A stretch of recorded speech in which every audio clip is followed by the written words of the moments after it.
Prions. Seigneur, maintenant nous croyons au Fils de Dieu, et grâce à cela, nous acceptons la vie éternelle grâce à lui. Maintenant, nous nous sommes de nouveau rassemblés cet après-midi ou ce soir pour une autre réunion, en comptant sur toi pour le message et pour ce que tu auras à nous dire ce soir.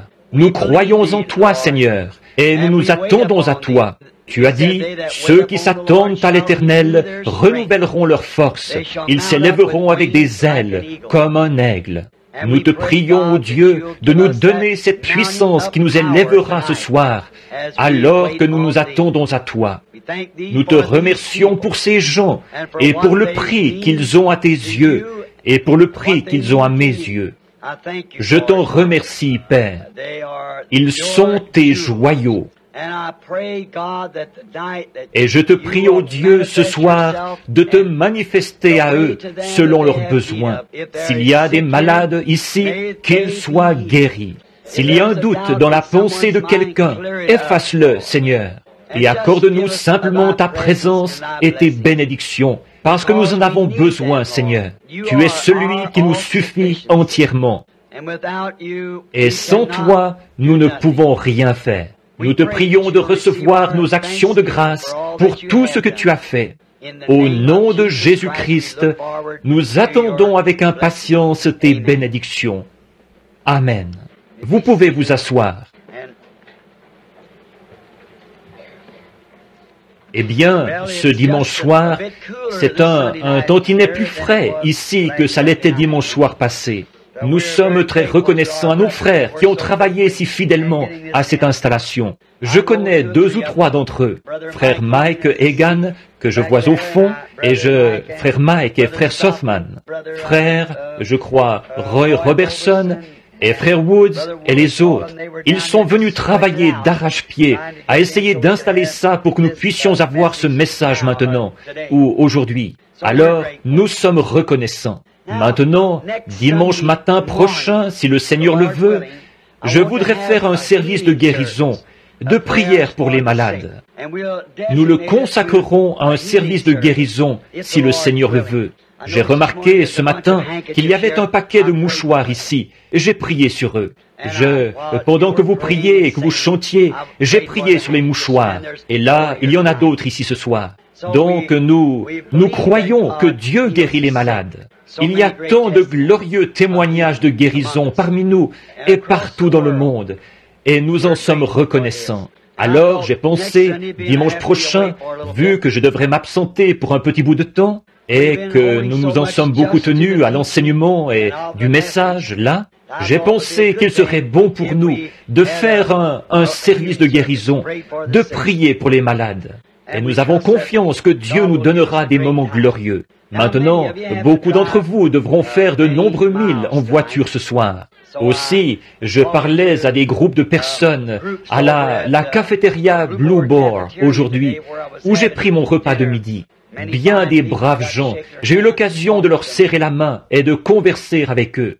Des gens dont je n'avais encore jamais fait la connaissance, qui viennent à l'église ici. Je suis reconnaissant pour des amis comme ceux-là, et je veux remercier chacun de vous sans exception. Certains ont cueilli des mûres et nous en ont apporté. Et quelqu'un nous a apporté un seau de sirop ou de mélasse. Je crois que c'est ça, et différentes choses. Vous ne savez pas combien cela me touche. Et le matin, quand je sors de la maison, parfois l'autre matin, il y avait un frère là qui était vraiment dans la misère. Il n'avait pas de vêtements ni rien. Il voulait que j'aille lui chercher des vêtements. En sortant, j'ai presque trébuché sur un seau de mûres qui se trouvait là. J'ai dit, « Avez-vous apporté ces mûres ?» Il a dit, « Non, je n'ai rien eu à voir là-dedans. J'étais ici avant l'aube et elles y étaient déjà. Et c'était mon bon frère Ruddle qui me les avait apportées. Et donc, ces choses-là, vraiment, j'apprécie. » Billy Paul vient de me mentionner il y a quelques instants qu'ils avaient ramassé une offrande dans l'auditoire ce soir. Je vous en remercie. Je ne voulais pas que vous fassiez ça. J'apprécie vraiment vos efforts et tout, mais ce n'était pas nécessaire. Mais que le Seigneur vous bénisse. Vous savez, la Bible dit, toutes les fois que vous avez fait ces choses au plus petit de ceux-ci, c'est à moi que vous les avez faites. Dernièrement, je vous ai parlé assez clairement du message. Certaines personnes pourraient avoir l'impression que je pense que Jésus va venir demain matin ou ce soir. Et effectivement, je le pense. Je ne dis pas qu'il le fera. Et encore là, il se peut qu'il ne vienne pas avant la semaine prochaine. Il se peut que ce soit l'an prochain. Il se peut que ce soit dans 10 ans. Je ne sais pas quand il va venir. Mais il y a une chose que je veux que vous gardiez toujours en tête. Tenez-vous prêts, à chaque minute, à chaque heure. Voyez ? En effet, s'il ne vient pas aujourd'hui, il pourrait bien être là demain. Alors, gardez toujours cela en tête. Il va venir. Je ne sais pas à quel moment sera ma dernière heure sur cette terre. Aucun de nous ne le sait. Et aucun de nous ne sait quand il va venir. Il ne le sait même pas lui-même, d'après ses propres paroles. Il a dit que le Père seul sait quand il viendra. Le Fils lui-même ne sait pas quand il viendra. Ce sera quand Dieu nous l'enverra de nouveau. Mais nous attendons sa venue. Et s'il ne vient pas dans ma génération, il se pourrait qu'il vienne dans la suivante. S'il ne vient pas dans celle-là, il viendra dans la suivante. Mais moi, à ce que je vois, il ne reste pratiquement plus de temps. Vraiment, à mon avis, ça pourrait arriver d'une minute à l'autre. Or, ça ne veut pas dire, ça ne veut pas dire que vous allez voir les cieux se transformer et tout. Ce n'est pas de cette venue-là que je parle. Je parle de l'enlèvement. Voyez-vous, il effectue 3 venues. Il est venu sous 3 noms de Fils. Il est venu dans une Trinité, Père, Fils, Saint-Esprit. Voyez-vous, tout ça, c'est le même Christ, le même Dieu, tout le temps. Maintenant, nous savons qu'il est venu produire 3 œuvres de la grâce, la justification, la sanctification, le baptême du Saint-Esprit. Tout en Dieu s'accomplit par 3. Et donc, il est venu premièrement pour racheter son épouse. Il vient deuxièmement pour un enlèvement, pour enlever son épouse. Il vient troisièmement avec son épouse, le roi et la reine. Après, et c'est ce moment-là que bien des gens attendent, cette venue-là. Mais cette fois-ci, quand il viendra, presque personne, sauf ceux qui sont prêts, sauront quand il viendra. Des gens ne seront plus là, c'est tout. On ne saura pas ce qui leur est arrivé. Ils seront simplement enlevés en un instant. Et ils auront disparu, c'est tout, changés en un instant, en un clin d'œil. Alors, tenez-vous simplement prêts à cela. Ce serait affreux, un matin, qu'un être cher ne soit plus là, que personne ne puisse les trouver. Ce serait dommage, n'est-ce pas, de savoir que c'est déjà passé et que vous l'avez manqué. Alors, restez constamment dans la présence de Dieu. Maintenant, la semaine prochaine, si le Seigneur le veut, lundi prochain, lundi de la semaine prochaine, si le Seigneur le veut, je vais ramener la famille en Arizona, où ils vont à l'école. Ensuite, je vais revenir. Or, je ne vais pas là-bas, je ne fais pas de réunion là-bas. Je ne suis presque jamais en Arizona. Je suis parti ailleurs. Je ramène ma femme là-bas lundi prochain. Je reviens ensuite. Je vais partir d'ici pour aller en Colombie-Britannique. Je reviendrai au Colorado. Je serai de nouveau en Arizona vers Noël. Juste quelques instants, assez pour peut-être 2 ou 3 jours, pour rassembler la famille, revenir passer les vacances de Noël ici, si le Seigneur le veut, faire une série de réunions ici pendant la semaine du Nouvel An. Alors, donc, je suis ici pratiquement plus, je suis ici 10 fois plus que là-bas, parce que nous n'avons pas d'église ni de réunion là-bas. Nous n'avons rien là-bas. Alors, pour ce qui est de réunion à une église, ça, c'est un point qui est regrettable. Il n'y a pas d'endroit où je peux envoyer mes enfants pour qu'ils entendent ces messages, comme vos enfants peuvent les entendre ici. Et alors ça, c'est une chose qui nous manque là-bas. Mais ils sont tous en meilleure santé. C'est sec, chaud, sec comme climat, mais tous les enfants semblent être en meilleure santé. Moi, je n'y suis pas assez longtemps pour savoir si le climat est salubre ou s'il n'est pas salubre. Je suis toujours en déplacement. Je suppose que je suis un vagabond de naissance. Mon épouse m'appelle, je sais qu'elle est ici, alors je vais en entendre parler après la réunion. Vous vous en doutez tous. Comment est-ce qu'on appelle ça?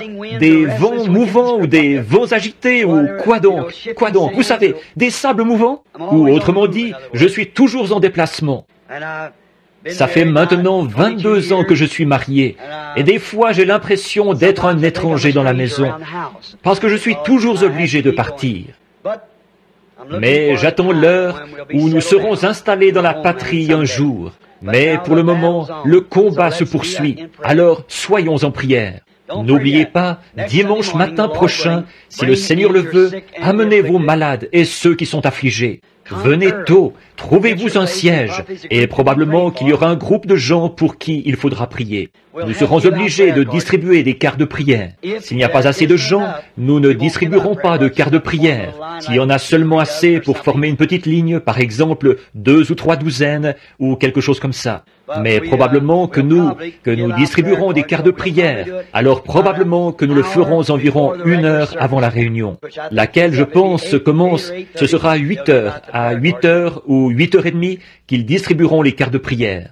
Ils ouvriront l'église pour remettre les cartes de prière dimanche matin prochain. Et alors, assurez-vous d'être ici pour... Amenez vos bien-aimés, faites-les passer dans la ligne. On sera bien, à la fraîche, dans l'église, s'ils sont malades, et nous ferons de notre mieux pour prier pour eux. Merci encore pour l'offrande d'amour. Et maintenant, nous allons lire dans la parole de Dieu ce soir. Et nous préparer à cet événement, sa présence de nouveau pour nous apporter sa parole.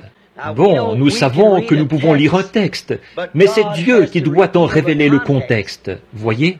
Nous pouvons prendre un texte, mais c'est Dieu qui doit en révéler le contexte. Et maintenant, pendant que vous prenez dans le livre de Jérémie, au chapitre 2, je voudrais dire que je suis content d'avoir frère Livell avec nous, un précieux frère dans le Seigneur. Et je pense qu'il y a ici le frère ici, son nom m'échappe, frère Willard Grace. Et j'ai vu les frères de l'Arkansas, frère John et les autres de la région de Poplar Bluff, et frère Blair, et frère Jackson, et frère Ruddle, et il y en a tellement que je ne peux vraiment pas. Je souhaiterais pouvoir nommer tout le monde, mais je ne peux vraiment pas, et vous le comprenez. Frère Ben Bryant, je le vois assis ici. D'habitude, c'est lui qui est mon coin des Amen, pendant que tout le monde reconnaît Ben à sa voix. Oui. Nous, une fois en Californie, je prêchais un message pour les baptistes dans la vallée. Il y avait une grande tente là-bas, et beaucoup de baptistes du genre plutôt aristocratique. Je n'arrivais pas à entendre le moindre amen nulle part. Vous savez, certaines femmes, par peur que le phare leur fondît sur le visage. Et puis, tout à coup, j'ai vu une paire de pieds à peu près grands comme ça, en l'air, et 2 grandes mains, et une chevelure noire qui s'agitait en s'écriant « Amen !» Il criait comme ça. J'ai regardé en bas, j'ai dit « Ben, où étais-tu » Il allait vraiment chercher son Amen. Je vois son épouse qui l'examine un peu. Eh bien, il en perd un peu de ses cheveux noirs, mais ça ne fait rien, vous savez. Ne vous en faites pas pour ça. J'ai perdu les miens il y a bien longtemps. Alors, maintenant, n'oubliez pas de prier. Maintenant, alors que nous abordons le côté sincère de la réunion, souvenez-vous, si nous lisons cette parole, alors Dieu bénira sa parole. Elle ne retournera pas à lui sans effet, mais elle exécutera ses desseins. Et je sais qu'en lisant la parole, je serai toujours dans le vrai. Quand je lirai la parole, Dieu honorera sa parole. Maintenant, levons-nous par respect pour sa parole. Jérémie, chapitre 2, les versets 12 et 13 de Jérémie 2. Cieux, soyez étonnés de cela. Frémissez d'épouvante et d'horreur, dit l'Éternel, car mon peuple a commis un double péché. Ils m'ont abandonné, moi qui suis une source d'eau vive. Pour se creuser des citernes crevassées qui ne retiennent pas l'eau. Maintenant, courbons la tête. Dieu bien-aimé, ta parole a été lue. Nous te prions d'honorer cette parole et de nous en donner ce soir la parabole ou le parallèle. Alors que nous regardons à une époque passée, à Israël, qui ont servi d'exemple. En effet, la Bible nous enseigne que nous pouvons voir comment tu les as traités quand ils ont obéi à la parole. Voir comment tu les as traités quand ils ont désobéi à la parole. et apprendre ce que nous devons faire. Donc, nous te prions de nous parler ce soir d'une manière toute spéciale, pour que nous sachions comment nous conduire en ce jour dont nous avons appris ce matin que nous y vivions. Car nous le demandons au nom de Jésus. Amen. Vous pouvez vous asseoir.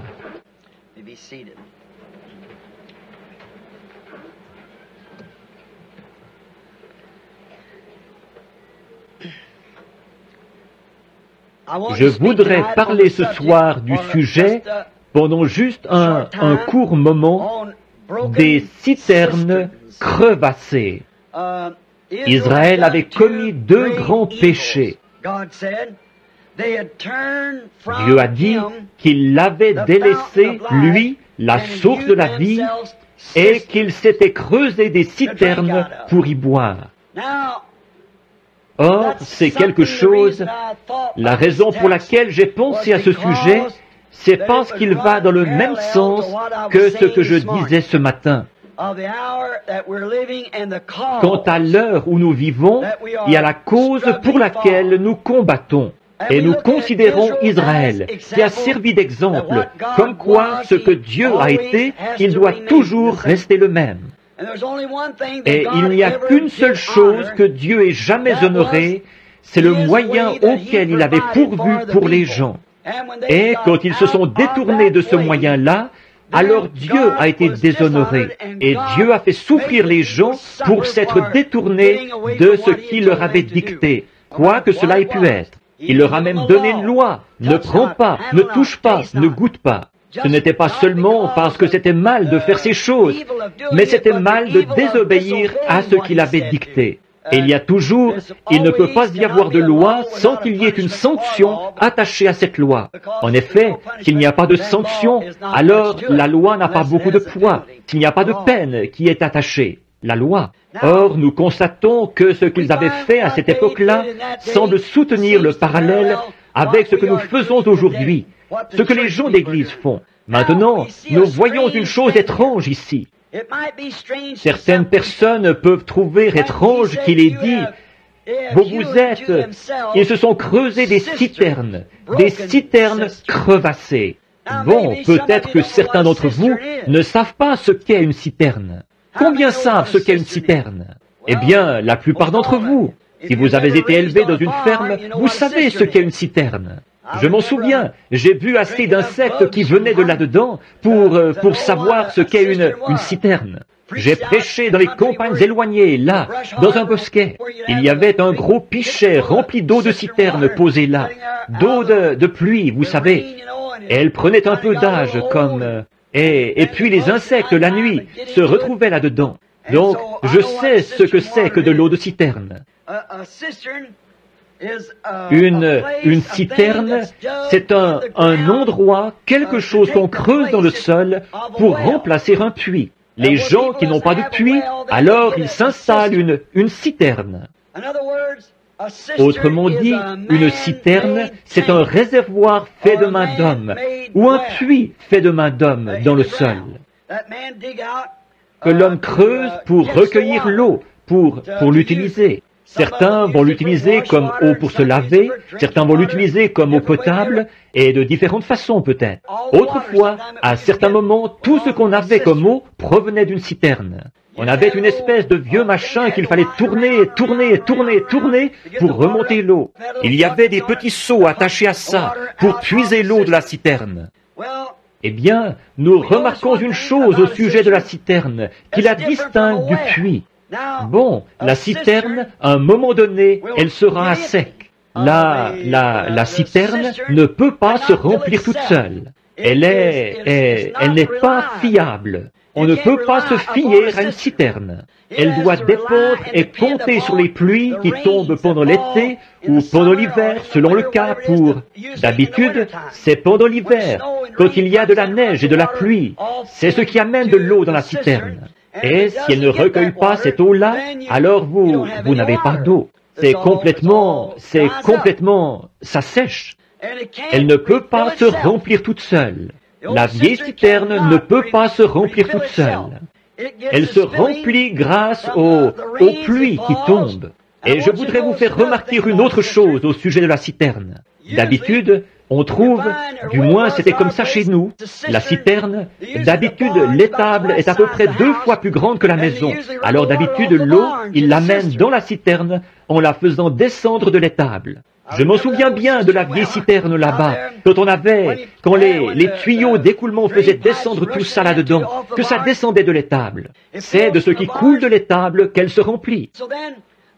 Et donc l'eau est amenée du toit de l'étable, avec tous les animaux qui piétinent partout dans la cour de l'étable, et toute la saleté de la basse-cour qui se dépose sur le toit de l'étable, par temps sec. Ensuite, l'eau vient emporter tout ça, le faire descendre du toit dans une gouttière qui est faite de main d'homme, et de là dans un tuyau de descente fait de main d'homme, et de là dans une citerne faite de main d'homme. Si vous n'avez pas un beau gâchis, je ne sais pas ce que vous avez quand vous avez une citerne. Oui, monsieur. Tout ça, c'est fait de main d'homme, et c'est sale au possible. Vous savez, autrefois, on avait un chiffon qui servait de filtre sur la citerne. Avez-vous déjà connu ça? Il fallait mettre là-dessus un chiffon qui servait de filtre pour retenir tous les insectes et tout ce qui provenait du toit de l'étable et d'un peu partout autour, et qui passait d'ici à là pour se jeter dans la citerne. Donc, on mettait là-dessus un chiffon qui servait de filtre pour retenir toute la crasse et tout ce qu'on pouvait. Évidemment, ça ne retenait pas la vraie saleté, ça ne retenait que les gros missiles qui atterrissaient là-dedans en tombant. L'insecte pouvait tomber dedans, mais le jus de l'insecte, lui, il continuait à descendre avec l'eau. Alors vous aviez vraiment tout un gâchis quand vous aviez une vieille citerne sale. Au bout de quelques jours, quand on laisse l'eau là-dedans, elle devient stagnante. Quand on laisse l'eau dans la citerne, elle devient stagnante. Et ça se remplit de grenouilles, de lézards et de serpents. Nous, on appelait ça des têtards.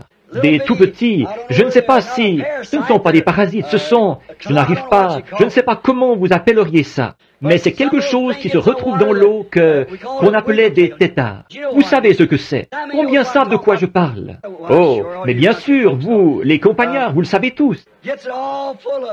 La stagnation s'installe partout là-dedans, et alors, ces amateurs de stagnation viennent avec. En fait, c'est à cause de la stagnation qu'ils se retrouvent là. C'est à cause de la stagnation, c'est ce qui attire l'animal qui aime les choses stagnantes. Cela ressemble vraiment beaucoup à nos églises d'aujourd'hui. Je pense que nous avons abandonné un des grands péchés que l'Église a commis aujourd'hui, exactement comme Israël à l'époque.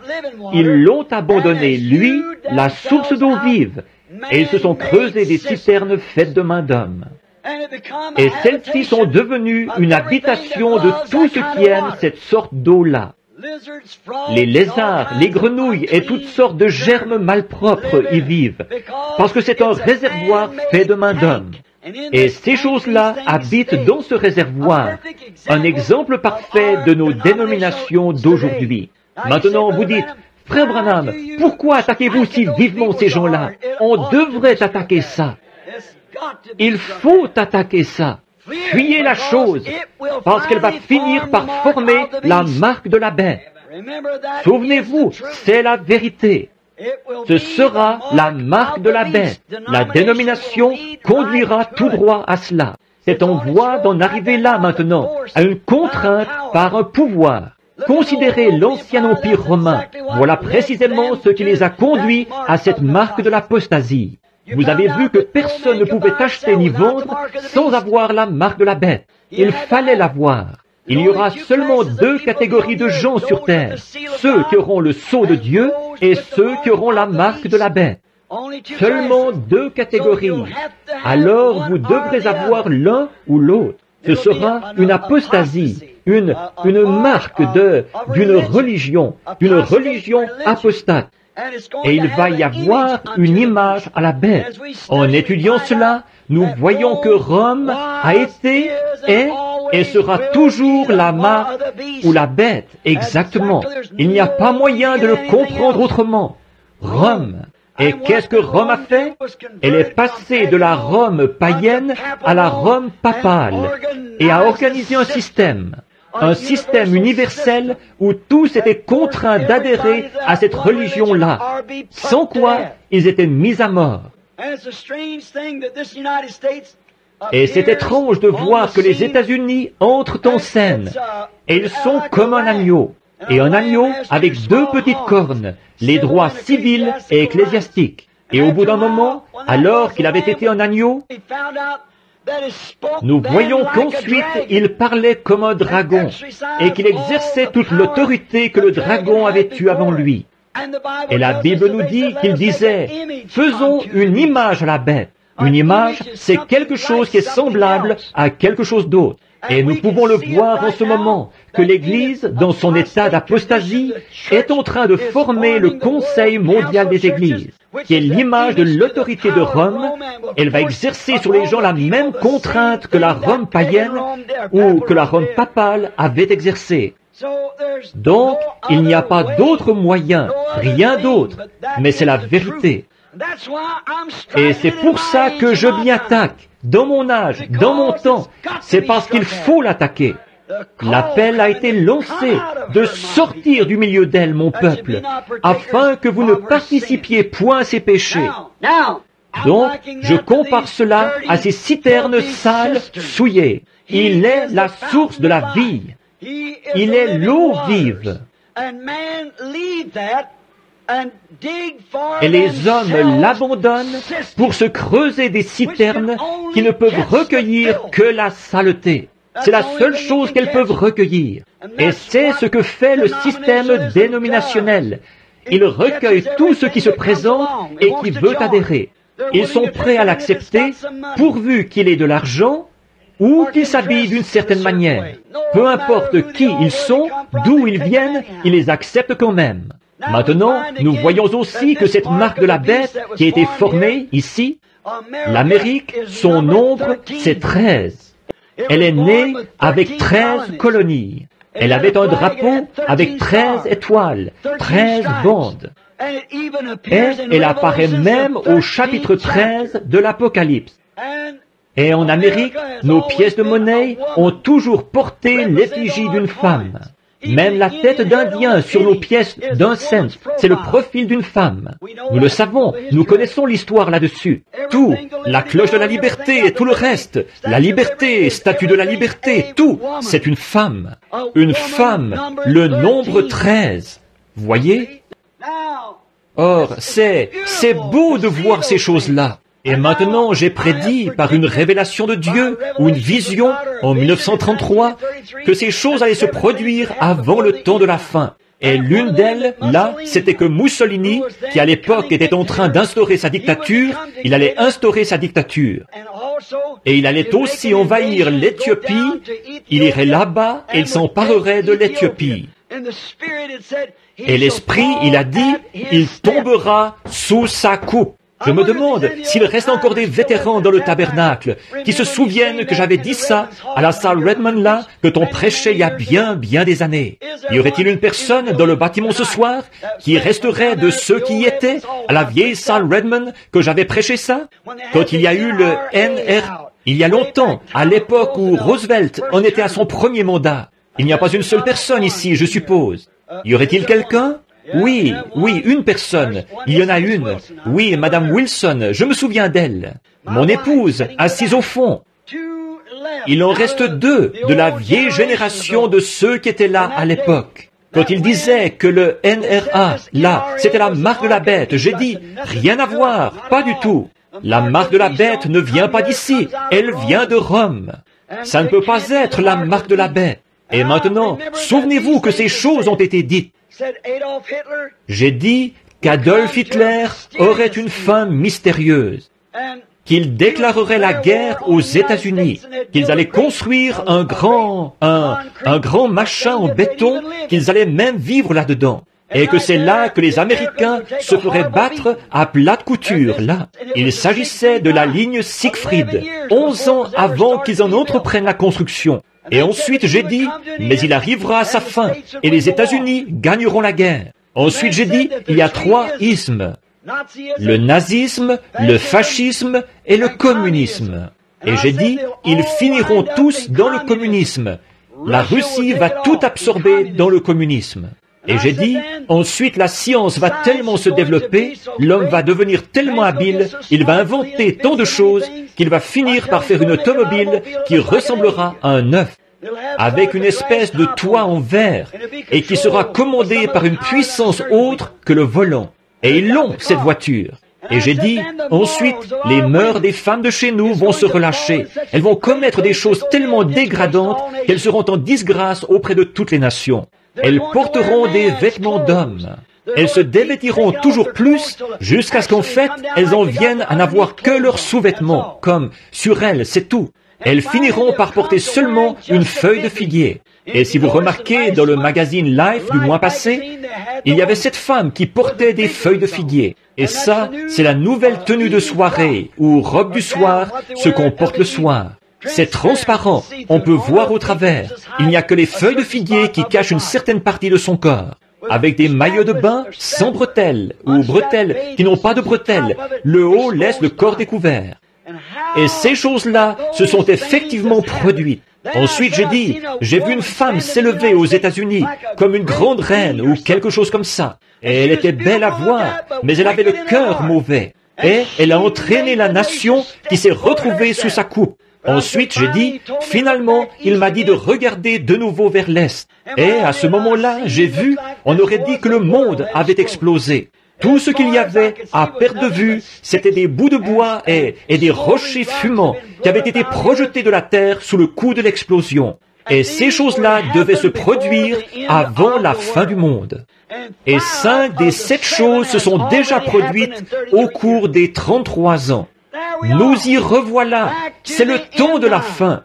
Et déjà, à cette époque, je parlais contre le système dénominationnel. Et je le crois toujours ce soir, que c'est un bourbier, que c'est là-dedans que la saleté s'amasse. Je n'arrive pas à croire que Dieu prendrait une chose pareille pour faire partie de son Église. Parce qu'il faut qu'elle naisse de l'Esprit de Dieu et qu'elle soit purifiée avant de pouvoir être appelée sienne. Le corps mystique de Christ, c'est par le baptême que nous y entrons, par le baptême du Saint-Esprit. Oui, certainement que ce système de citerne est un exemple parfait de la dénomination.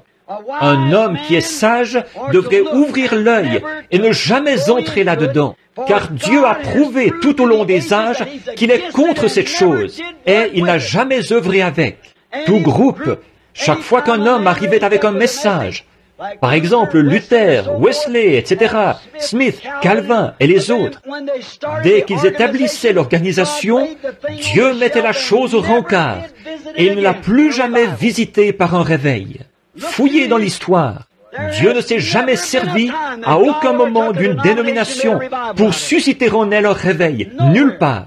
Donc, tout au long de l'histoire et aussi par la Bible, il est prouvé que c'est une chose impure aux yeux de Dieu. Alors, je ne veux rien avoir à faire avec ça, et c'est pour ça que je suis contre. Je cherche à faire sortir les gens de là. Nous sommes invités. Ce qui s'est passé dans le cas d'Israël, c'est pareil maintenant, à regarder à Israël pour trouver des exemples. Tant qu'ils restaient avec cette source, tout allait bien pour eux. Mais quand ils se sont mis à se creuser des citernes, des systèmes faits de main d'homme, alors Dieu les a plantés là. Il nous fera la même chose. Ils l'ont abandonné, lui, la source d'eau vive. C'était ça que Dieu leur reprochait. De se faire quelque chose dont ils puissent dire, vous voyez ce que nous avons fait. Maintenant, au moment du voyage de Moïse, alors que Dieu, par sa grâce, il leur avait donné un prophète, il leur avait donné une colonne de feu qui les précédait, il l'avait confirmé par des signes et des prodiges.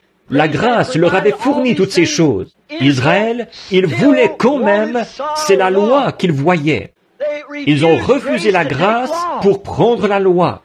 C'est précisément ce que les gens font aujourd'hui. Ils refusent la parole pour prendre un système dénominationnel, parce que là-dedans, ils peuvent faire ce qu'ils veulent et s'en tirer. Mais vous ne pouvez pas faire ça en Christ. Vous devez faire une coupure claire et nette pour pouvoir être en Christ. Abandonner le puits artésien pour une citerne, un système fait de main d'homme. Pouvez-vous imaginer que quelqu'un ferait une chose pareille? Pouvez-vous imaginer l'état mental d'une personne qui serait à même de boire un puits artésien d'eau fraîche et qui abandonnerait ça pour une citerne faite de mains d'hommes, avec des grenouilles, des lézards, des têtards et tout le reste dedans?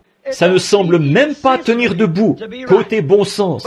Mais c'est précisément ça que les gens ont fait. Ils ont abandonné la parole, la véritable source de Dieu et de sa puissance, pour boire à des citernes et pour se faire des citernes. Ce qu'ils avaient fait à l'époque, ils ont fait la même chose aujourd'hui. Ils disent, il a dit, ils m'ont abandonné. C'est ce qu'il a dit ici dans Jérémie 2, 14 ou 13 plutôt. Il a dit, ils m'ont abandonné, moi, la source d'eau vive. Maintenant, nous voyons ce qu'est une citerne. Nous voyons ce qu'elle recueille. Nous voyons comment elle est construite. C'est quelque chose qui est fait de main d'homme, qui vient d'un toit sale. L'eau qui descend, elle tombe sur un toit sale. Elle ne fait qu'emporter ce qu'il y a sur le toit. Le faire passer dans une gouttière faite de main d'homme, dans un tuyau de descente fait de main d'homme, jusque dans un réservoir fait de main d'homme. Et toute la saleté s'accumule là-dedans. Et les microbes, les lézards, les grenouilles, et tout ce qu'il y a dans la contrée, ils aiment ça. Et remarquez, ce sont les animaux impurs, des têtards de la stagnation. Un têtard ne peut pas vivre dans l'eau claire. S'il le faisait, ça le tuerait. Il faut qu'il soit dans la stagnation. C'est comme ça avec beaucoup de ces parasites d'aujourd'hui. Vous ne pouvez pas vivre dans l'eau fraîche du Saint-Esprit. C'est pour cette raison qu'ils s'opposent si fermement à la parole et qu'ils disent « Elle se contredit ». Tout ça, ça ne vaut rien. C'est parce qu'il leur faut une espèce de bassin d'eau stagnante pour y frétiller. Exact. Et c'est pareil avec les grenouilles, et avec les lézards, et avec les têtards, et ce qu'il y a dans le genre. Pour vivre, il faut qu'ils se retrouvent dans un marais ou un bassin d'eau stagnante, car leur nature, c'est d'y vivre. Et on ne peut pas changer l'animal tant qu'on n'a pas changé sa nature. De même, vous ne pouvez pas amener un homme à voir la parole de Dieu tant que sa nature n'a pas été changée. Et quand sa nature est changée, qu'il passe de ce qu'il est à un fils de Dieu et que le Saint-Esprit entre en lui, le Saint-Esprit a écrit la parole de Dieu. Aujourd'hui, je parlais à mon bon ami, le docteur Lee Vail, qui est présent en ce moment. C'est tout un théologien. Alors d'habitude, nous avons de très bonnes discussions sur l'Écriture, très intelligents. Une fois, il me demandait mon avis sur le signe initial du Saint-Esprit. Est-ce que c'était le parler en langue? Ça, c'était il y a bien des années. Non, je ne peux pas voir ça. Il a dit, moi non plus. Il a dit, pourtant, c'est ce qui m'a été enseigné. Il a dit, d'après vous, qu'est-ce qui en serait une preuve? J'ai dit, la preuve la plus parfaite, à mon avis, c'est l'amour. Nous nous sommes mis à parler de ça. Et alors, j'ai trouvé que ça semblait être assez juste. Donc, je m'en suis tenu à ça. Si un homme a l'amour. Mais un jour, le Seigneur, par une vision, m'a corrigé. Et il a dit que la preuve qu'on a l'esprit, c'est ceux qui peuvent recevoir la parole. Ni l'amour, ni le parler en langue, mais c'est de recevoir la parole. Et alors, le docteur Vail me disait que c'est scripturaire. Il disait, parce que dans Jean 14, Jésus a dit, quand lui, le Saint-Esprit, sera venu sur vous, il vous révélera les choses que je vous ai enseignées et il vous annoncera les choses à venir. Alors voilà la vraie preuve du Saint-Esprit. Il ne m'a encore jamais rien dit qui soit faux. Alors, c'est la preuve du Saint-Esprit. C'est celui qui peut croire la parole. Si vous pouvez la recevoir. En effet, Jésus n'a jamais dit, quand le Saint-Esprit sera venu, vous parlerez en langue. Il n'a jamais dit que, quand le Saint-Esprit serait venu, vous feriez aucune de ces choses-là.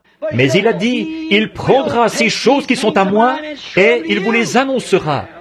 Et il vous annoncera les choses à venir. Alors, voilà la vraie preuve du Saint-Esprit, selon Jésus lui-même. Toutes ces sensations et tout ce que les gens ont et dont ils se nourrissent encore, vous pouvez voir pourquoi ils font ça. Voyez-vous, cela devient une dénomination ou un bassin d'eau stagnante. Et aucune dénomination ne sera jamais construite sur la parfaite parole de Dieu.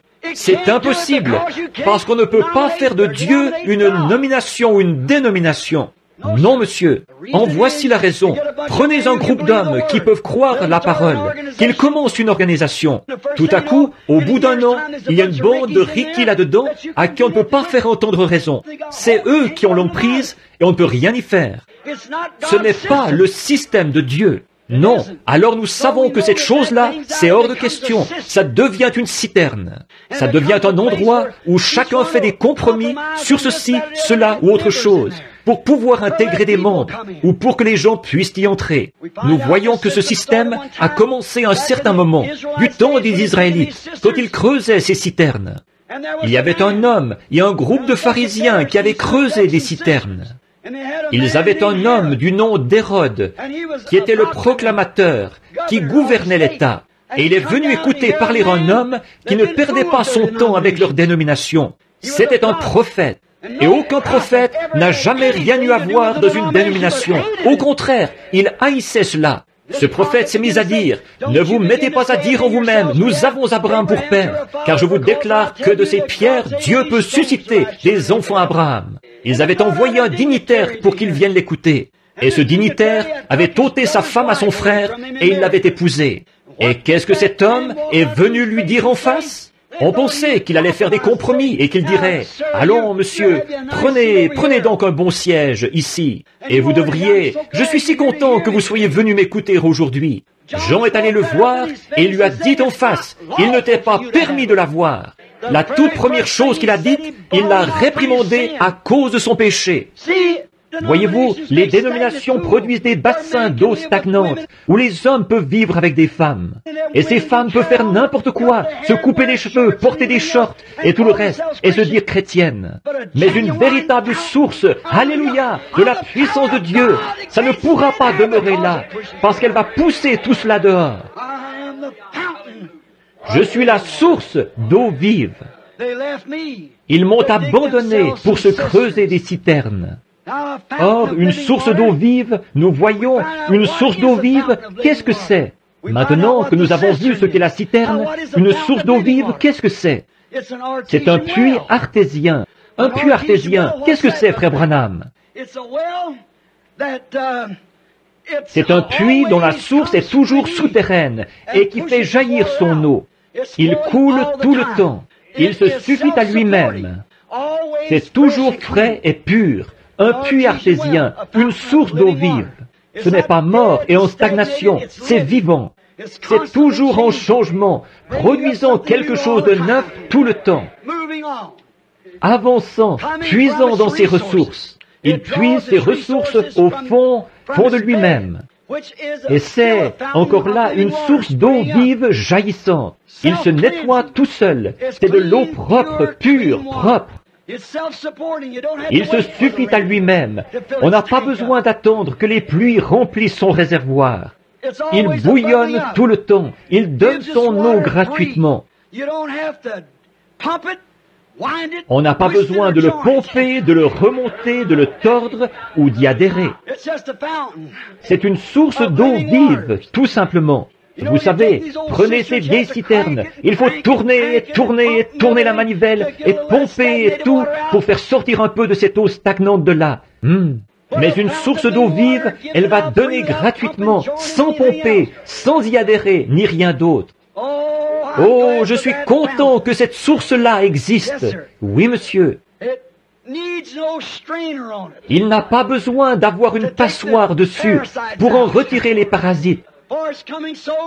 En effet, il vient de tellement profond, en dessous, là, dans le roc, qu'il n'y a aucun parasite là. Il n'est pas obligé d'avoir le chiffon de l'instruction sur lui. C'est exact. Quelques systèmes mondains de sagesse dénominationnelle, faits de main d'homme, pour vous dire devant un psychiatre si vous êtes en état de prêcher ou pas. Il n'y a pas un seul de ces chiffons sales dessus. Il le pousserait de là dès que vous le mettriez dessus. Vous ne pouvez pas le faire. Ce puits-là, il bouillonne tout le temps. Si vous mettiez un de ces chiffons-là dessus, il le repousserait carrément, le rejetterait d'un côté ou de l'autre. Il n'a pas le temps de laisser un chiffon dénominationnel traîner sur lui. Il n'a pas besoin de filtre, de passoire, d'être pompé, d'être secoué, ni rien d'autre. Il est simplement là qui bouillonne. Il n'a pas à compter sur les pluies locales pour se remplir. Les pluies, ce sont les réveils. Où cette source, là, à cette source de la vie. Où sera le corps, là s'assembleront les aigles. Vous n'avez pas à pomper pour avoir un réveil, vous n'avez pas à pomper pour produire quoi que ce soit. Tout ce que vous avez à faire, c'est simplement de venir à la source. Elle est toujours remplie de bonne eau fraîche. Elle n'a pas de faim. Elle bouillonne constamment, tout le temps. Vous n'avez pas à aller à la citerne dire, eh bien, s'il pleut et qu'on accumule les eaux qui tombent sur les tables, on va avoir quelque chose à boire. Voyez? Oh là là, là là, pas dans ce cas-ci. Ce puits artésien laisse jaillir de la bonne eau froide tout le temps. Vous pouvez compter dessus. Vous n'avez pas à dire, eh bien, je vais aller à la vieille citerne. Avant, on y buvait, mais ça fait longtemps qu'on n'a pas eu de pluie. Je te le dis, il se peut qu'elle soit à sec. C'est comme ça que sont certains de ces systèmes faits de main d'homme.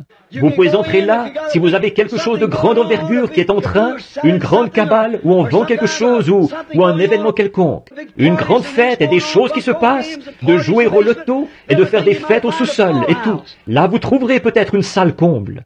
Mais quand vous allez à l'endroit où cette fontaine bouillonne, c'est toujours, les gens sont là à boire de la bonne eau froide. Vous pouvez compter là-dessus. Vous dites, ça fait 10 ans qu'ils n'ont pas eu de réveil. Si vous vivez près de cette source, elle est toujours en réveil. Comme le disait le petit Gallois, où, une fois, à l'époque du réveil du pays de Galles, des dignitaires étaient venus des États-Unis. Quelques-uns de ces grands docteurs en théologie se sont rendus au pays de Galles pour voir où tout cela se passait et ce qu'il en était. Alors, ils avaient leur col tourné vers l'arrière et leur chapeau en tuyau de poil et ils marchaient dans la rue. Et voilà un petit agent de police qui arrive, il faisait tournoyer sa petite matraque en sifflant « À la croix où mourut mon sauveur, je suis venu briser de douleur. Là son sang purifia mon cœur, à son nom la gloire » en marchant dans la rue. Alors ils ont dit, ça semble être un homme religieux, allons lui demander. Ils ont dit, monsieur? Il a dit, oui monsieur. Il a dit, nous sommes venus des États-Unis, nous sommes d'une délégation. Nous sommes venus ici pour faire une enquête sur le prétendu réveil du pays de Galles. Nous sommes des docteurs en théologie et nous sommes ici pour voir ce qu'il en est. Il a dit, nous voudrions savoir où se trouve le réveil et où se font les réunions. Il a dit, monsieur, vous y êtes. C'est moi, le réveil du pays de Galles. Amen.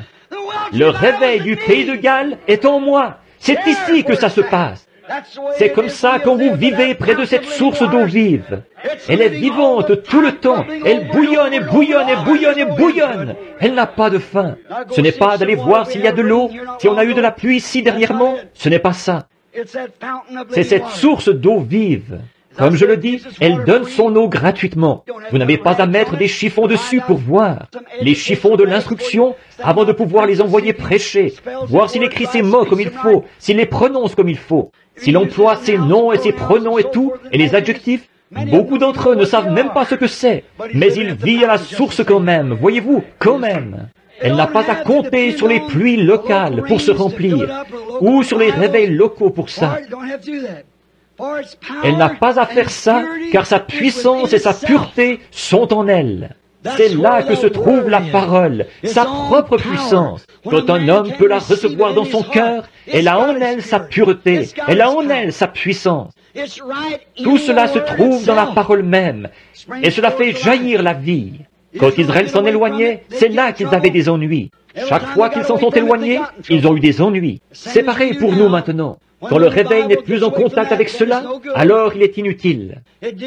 Il se creuse des puits ou des citernes d'eau stagnante, et voilà, c'est parti. Mais il leur est toujours venu en aide. Les murmures à la mer Rouge, là, quand ils ont murmuré, pourtant, malgré tout ça, il avait promis, il leur avait fait une promesse. Il aurait dû les faire retourner là-bas tout de suite, selon notre façon de voir à nous, mais il avait promis de les emmener de l'autre côté. Qu'est-ce qu'il a fait? Aux enfants d'Israël, il leur a fourni la colonne de feu et tout, comme confirmation, leurs prophètes, et ils les ont conduits là-bas jusqu'à la mer. Et il y a toujours des ennuis qui se présentent pour s'opposer à cela. Et là, Pharaon est arrivé avec son armée. Et savez-vous ce que Dieu a fait? Il a simplement ouvert cette citerne rouge d'eau stagnante. La mer morte, c'est la chose la plus morte du monde. Elle est vraiment morte, elle est stagnante, rien ne peut y vivre. Et il l'a ouverte et il les a mis en liberté de l'autre côté. Il les a amenés là où ils n'auraient pas d'être liés par une chose pareille. Dans le désert, ils ont vu qu'ils ne pouvaient pas compter sur les réservoirs. Ceux-ci étaient à sec. Ils ont vu, ils allaient d'une mare à l'autre. Quand ils étaient dans le désert, ils mouraient de soif. Ils voulaient à boire.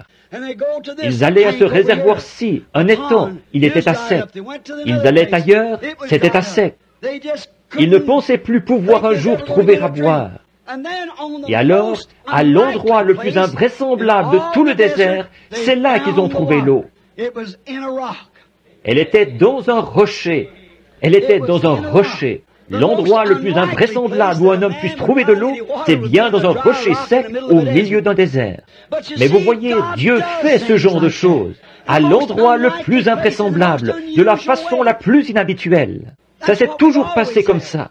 Ils pensent qu'il faut qu'on ait un grand rassemblement de dénominations. Ils se réunissent tous, que ça fourmille de gens et tout, que ça collabore par milliers et tout, comme ça, pour avoir un réveil.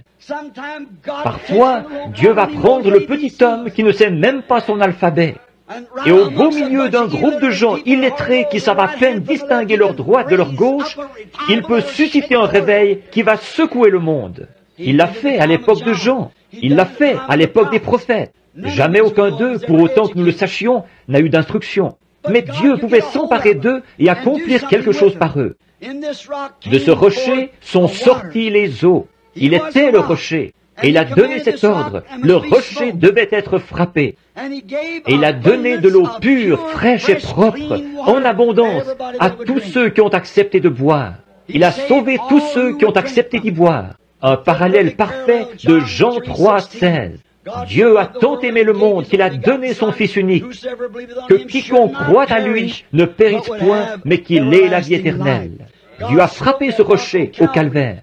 Notre jugement est tombé sur lui, afin que de lui vienne l'esprit de vie, qui allait vous donner, à vous et à moi, la vie éternelle.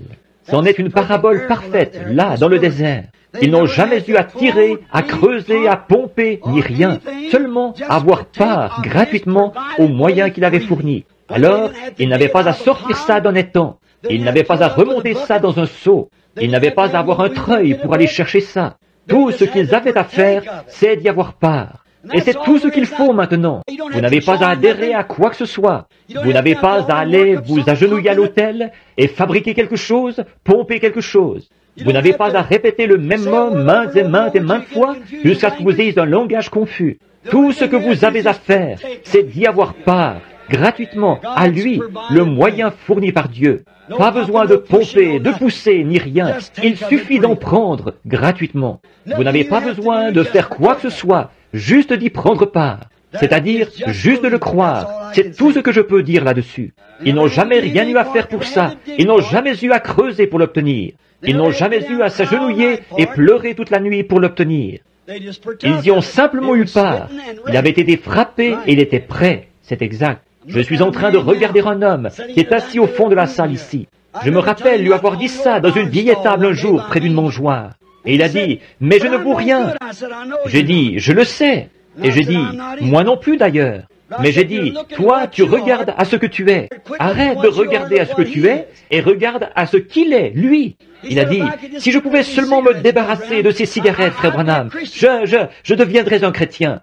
J'ai dit, ne t'en débarrasse pas. Tu essaies de devenir bon pour ensuite venir à lui. Il n'est pas du tout venu sauver des hommes bons. Il est venu sauver des hommes mauvais qui savaient qu'ils étaient mauvais. Il a dit, eh bien, j'ai dit, écoute, tu ne veux pas aller en enfer, n'est-ce pas? Il a dit, non. J'ai dit, eh bien, tu n'es pas obligé d'y aller. Il est mort pour que tu ne sois pas obligé d'y aller. Il a dit, qu'est-ce que je dois faire? J'ai dit, rien. C'est aussi simple que ça. Il a dit, mais si je pouvais un jour, te voilà reparti avec ta cigarette. Arrête de penser à la cigarette. Souviens-toi de ceci. Pense à lui, à ce qu'il a fait, à ce qu'il est. pas à ce que tu es. Tu ne vaux rien, tu n'as jamais rien valu et tu ne vaudras jamais rien. Mais ce que lui, il est, c'est lui qui compte. Et j'ai dit, alors la seule et unique chose que tu as à faire, s'il a pris ta place là-bas, tu n'as qu'à accepter spontanément ce qu'il a fait. Tout ce que tu as à faire, c'est de l'accepter, c'est tout. Mais il a dit, c'est simple ça, je vais le faire. J'ai dit, le ruisseau est ici. Voyez? Je l'ai amené ici et je l'ai baptisé au nom de Jésus-Christ. Des gens de sa famille sont assis ici et je sais qu'ils avaient trouvé ça drôle que j'ai fait ça, mais je savais ce que je faisais. J'avais vu quelque chose d'authentique dans cet homme. Je pouvais voir que c'était là. Alors je l'ai amené et je l'ai baptisé au nom du Seigneur Jésus.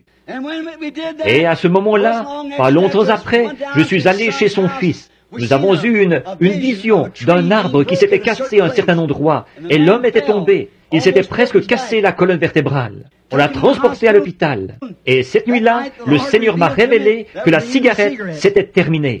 Alors, le lendemain, il voulait des cigarettes. J'ai dit, je vais lui en acheter une cartouche et je vais la lui apporter. Regardez bien, vous allez voir, les jours de la cigarette, pour lui, c'est terminé. Il n'en a plus jamais fumé une seule depuis, et n'en a plus jamais voulu une seule depuis. Dieu! Voyez-vous, la première chose que vous devez faire, c'est de venir à cette source. Vous devez venir à cette eau, vous rendre compte que vous ne pouvez rien faire. C'est ce qu'il a fait pour vous qui compte. Vous n'avez pas à creuser, vous n'avez pas à pomper, vous n'avez pas à abandonner ceci, vous n'avez pas à abandonner cela. La seule chose que vous avez à faire, c'est de vous rendre là et de boire. C'est tout. Si vous avez soif, buvez. Donc, il était le rocher. Dieu l'a frappé pour nous et il a donné de l'eau pure, propre, en abondance. Il le fait encore aujourd'hui pour tous ceux qui acceptent de croire. C'est sa grâce, bien sûr, pour son peuple, nous. Il y a là quelque chose de semblable aux gens d'aujourd'hui. Ils sont prêts à prendre ce qu'ils peuvent obtenir, mais ils ne veulent rendre aucun service en retour. Israël était prêt à boire au rocher, là, mais il ne voulait pas rendre à Dieu le service qui lui était dû. Et lui, il est toujours en train de nous rendre service. Vous savez, nous ne pouvons même pas respirer sans lui. Nous ne pouvons pas respirer si Dieu ne nous rend pas ce service. Voilà à quel point nous dépendons de lui. Et pourtant, nous sommes presque déchirés d'essayer de devoir faire quelque chose pour lui. Il nous demande de faire quelque chose, d'aller voir quelqu'un, de prier pour quelqu'un, d'aller aider quelqu'un. Nous sommes presque déchirés d'avoir à faire ça. Mais nous ne voulons rien faire pour le servir. Son reproche, c'était « Ils m'ont abandonné, moi, la parole. Ils ont accepté une citerne crevassée à ma place. Accepte, ils m'ont abandonné, moi, la source de la vie, la source de l'eau de la vie. Et ils désirent et ils préfèrent boire à une citerne d'eau stagnante. Pouvez-vous imaginer ça? Pouvez-vous imaginer une personne là, alors qu'il y a ici un puits artésien qui laisse jaillir cette belle eau calcaire, directement du cœur des rochers, là-bas dans les couches de sable et tout, froide et bonne au possible, et qui préférerait boire à une citerne là-bas de l'eau qui descend du toit de l'étable, des hangars et de tous les bâtiments extérieurs un peu partout, et c'est recueilli là, dans cette citerne, l'eau qui détrempe tout s'écoule de la grange, des étables et des stalles, et tout ça s'écoule pour se retrouver dans cette citerne. Et ensuite, nous boirions à ça plutôt que d'aller au puits artésien. Il y aurait quelque chose qui clocherait côté mental chez cette personne. C'est exact. Et quand un homme ou une femme est prêt à soutenir une dénomination qui permet de se couper les cheveux, de porter des shorts, le maquillage et toutes ces autres choses, et une espèce de petit programme et tout ce désordre, et où on peut aller au bowling et toutes ces absurdités-là, et qu'on tolère ça, et qu'ils aiment plus ces choses que la parole de Dieu à l'ancienne mode, qui coupe et qui taille, et qui transforme les femmes en dames, et qui les prend et les fait s'habiller comme il faut, et se conduire comme il faut, qui vous débarrasse de la cigarette et du tabac, et de jurer et de blasphémer, et de mentir et de voler, et qui enlève de vous tout ce qui est du monde, pour vous donner quelque chose qui est une satisfaction parfaite. Pourquoi un homme ou une femme se tournerait-il vers quelque chose comme ça pour y chercher une consolation? Comment pouvez-vous trouver une consolation là-dedans?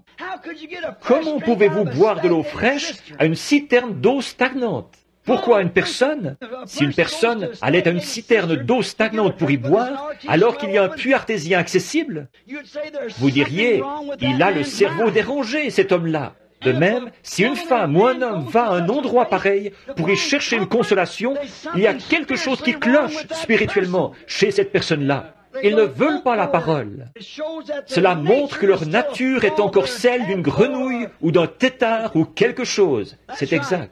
Quelque chose de cette nature-là qui aime ce bassin d'eau stagnante. Parce que ces choses-là ne vivront pas dans un bassin d'eau fraîche. Elles ne peuvent pas. C'est de l'eau fraîche. Elles ne peuvent pas. Donc, le reproche, c'était qu'ils l'avaient abandonné. Et aujourd'hui, ils ont fait la même chose. Maintenant, regardez la femme au puits. Eh bien, elle est arrivée à la citerne de Jacob. Et c'est là qu'elle allait puiser son eau, depuis toujours, à la citerne de Jacob. Mais la citerne de Jacob, la dénomination, ce qu'on l'appellerait, parce qu'il en avait creusé 3, et celle-là, ce n'était une qu'il avait creusée. Or, cette femme, elle avait de grandes choses à raconter. Elle a dit, « Bon, notre père a creusé ce puits, Jacob. Il y a bu, et ses troupeaux y ont bu, et tout. N'est-ce pas suffisant ?» Il a dit, « Mais l'eau que tu y puises, tu as encore soif. Tu dois revenir ici en chercher. » Mais il a dit, « L'eau que je te donne, c'est une source, un geyser qui jaillit de l'intérieur. Et tu ne viens pas ici en chercher. Elle est là avec toi. » Remarquez, mais quand elle a découvert qu'une source scripturaire lui avait parlé, par un signe scripturaire qu'elle attendait, elle a quitté ce système dénominationnel de Jacob et elle n'y est plus jamais retournée, parce qu'elle avait trouvé le vrai rocher. Voyez, elle est allée à la ville en courant. Pour elle, le péché c'était fini. Elle n'était plus une femme impure. Elle a dit, « Venez voir qui j'ai trouvé, un homme qui m'a dit ce que j'ai fait. Ne serait-ce point le Christ ?» Elle, cette citerne, elle avait peut-être fait l'affaire, elle avait eu son utilité. Maintenant, elle était venue à la source véritable. La citerne avait fait l'affaire jusqu'à ce que la source véritable soit ouverte. Mais quand la source véritable est arrivée, la citerne a perdu sa vigueur. Cette femme a découvert qu'il y avait un endroit meilleur où boire. Et il y a un endroit meilleur. Il y a un endroit meilleur et c'est en Christ. Dans Jean 7, 37 et 38, Jésus a dit, le dernier jour de la fête des tabernacles, « Si quelqu'un a soif, qu'il vienne à moi et qu'il boive. » Ils se réjouissaient tous. Ils avaient un petit jet d'eau qui sortait de sous l'autel et là, ils y buvaient tous pour célébrer la fête. Et ils disaient, nos pères ont bu au rocher spirituel dans le désert. Voyez-vous, ils s'étaient creusé une citerne de l'eau stagnante qu'ils avaient pompée de quelque part et qu'ils faisaient jaillir sous le temple, là.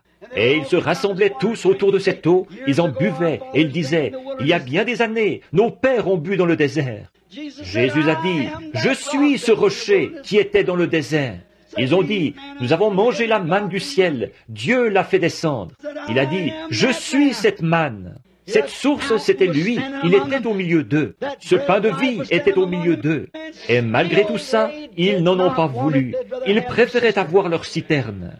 Parce que l'homme avait construit celle-ci et Dieu avait envoyé celle-là. Voilà précisément la différence. Il s'était creusé des citernes. Il a dit, si quelqu'un a soif, qu'il vienne à moi et qu'il boive. Il est cette source. Et comme dit l'Écriture, des fleuves d'eau vive couleront de son sein. Oh, il est ce puits artésien. Des fleuves d'eau vive couleront de son sein ou du plus profond de son être. Il est ce rocher qui a été le rocher d'Agar au temps de la détresse, quand son bébé était sur le point de mourir, qu'elle avait été chassée du camp et qu'elle était là-bas avec le petit Ismaël. Sa réserve d'eau dans la citerne qu'elle portait était épuisée. Elle a couché le petit Ismaël, elle s'est éloignée à une portée d'arc, et elle a pleuré. Et, parce qu'elle ne voulait pas voir mourir le bébé. Et tout à coup, l'ange de l'Éternel a parlé, et elle a trouvé Beersheba, le puits qui jaillissait là-bas, et il jaillit encore aujourd'hui. Il a été le Beersheba d'Agar, le rocher là-bas dans le désert. Ce rocher était ici, dans la source remplie de sang. Ce jour-là, il était là dans le temple. L'heure de la tempête. Dans Zacharie chapitre 13, il était cette source ouverte dans la maison de David pour la purification et pour le péché, la purification du péché. Il était cette source. Et dans le psaume 36, 9, il était la source de vie de David. Il est encore cette source dans la maison de David. Et il est celle du poète, dans son cœur, là. Le poète a dit, il y a une source remplie du sang, des veines d'Emmanuel. Tout pécheur plongé dans ce flot est lavé de tout péché. Il est cette source de la vie, cette source d'eau. Il est la parole de Dieu. Les gens des derniers jours l'ont abandonné, lui, la vraie parole, l'eau de la vie. Et ils se sont creusés des citernes dénominationnelles. De nouveau, ils ont taillé, creusé. Or, nous voyons qu'ils ont eu des citernes crevassées. Et puis, cette citerne-là, elle est remplie de germes d'incrédulité, de fanfaronnades d'incrédulité, de programmes pédagogiques et de toutes ces choses qui sont contraires aux promesses de Dieu. Ce sont des douteurs de la parole. Or, ces citernes qu'ils ont, la Bible dit qu'elles étaient crevassées. Une citerne crevassée, c'est une citerne qui coule, elle sointe. Qu'est-ce qu'elle fait? Elle sointe dans un bourbier religieux appelé le Conseil mondial des Églises. Et c'est là que la citerne crevassée les mène. Tout ça parce qu'ils l'ont abandonné, lui, et qu'ils, la source d'eau vive, et qu'ils ont construit ces citernes. Ils se creusent des grands systèmes de séminaires, de savoir, d'instruction et tout. Voilà le genre de citerne qu'ils creusent aujourd'hui. Un homme doit avoir un doctorat en philosophie, ou un doctorat en droit, ou licence en lettres, ou quelque chose comme ça, avant même qu'ils puissent aller prêcher.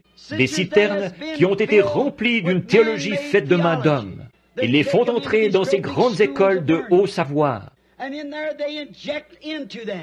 Et là, ils leur injectent leur propre théologie faite de main d'homme, et les envoient avec ça. Quel jour que celui où nous vivons, des citernes faites de main d'homme. Ce n'est pas affligeant ce n'est pas étonnant que la chose soit devenue une puanteur. Oh là là, c'est parce que les gens boivent là. Et quand les gens veulent avoir de la joie aujourd'hui, qu'est-ce qu'ils font? Les gens, au lieu d'accepter la joie de l'Éternel, ils se tournent vers le péché pour y trouver de la joie. Les gens qui vont à l'église et qui disent être des serviteurs de Christ, quand ils sont très agités, ils vont s'allumer une cigarette.